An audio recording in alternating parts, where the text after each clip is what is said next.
Hi hello friends, எல்லாம் எப்படி இருக்கீங்க? நல்லா இருக்கீங்களா? இன்றைக்கி உங்களுக்கான ஒரு சின்ன பகிர்வு. ஒரு கிராமத்தில் ஒரு பெரியவர் இருக்கிறாரு. அவருக்கு 3 பசங்க, ஒரு பொண்ணு. அவர் திடீர்னு இறந்துடுறாரு. அவர் அடக்கத்திற்கு எல்லா ஏற்பாடும் நடந்துகிட்டு இருக்குது. அப்போ ஒருத்தர் வராரு. உங்கள் அப்பா எனக்கு 15 லட்சம் தரணும்.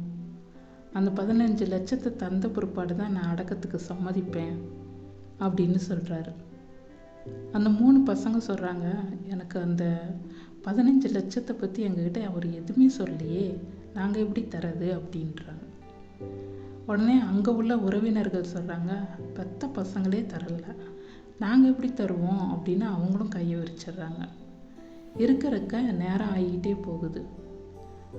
அங்கேருந்து அவங்க மக ஓடி வந்து, ஐயோ ஐயா, காலில் கையில் உள்ள நகையெல்லாம் எடுத்துக்கோங்க, மீதி பணத்தை நான் அப்புறமா திருப்பி கொடுக்குறேன். எங்கள் அப்பாவை அடக்கத்திற்கு பர்மிஷன் கொடுங்க, ஏன்னா இருக்க நேரம் ஆகிக்கிட்டே போகுது அப்படின்னு அழுதானாம்.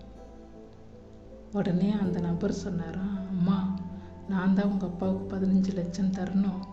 உங்கள் அப்பா இறக்குறதுக்கு முன்னாடி என்கிட்ட சொல்லிட்டு போனார், என் மேலே யார் உண்மையான பாசமும் அன்பு இருக்கோ அவங்கக்கிட்ட இந்த பணத்தை கொடுன்னு சொன்னார். ஆமாங்க, பெண் பிள்ளையை பெற்றுட்டமேன்னு வருத்தப்படாதீங்க. பெண் பிள்ளைகளை பெற்றவர்கள் தான் பாக்கியவான்கள்.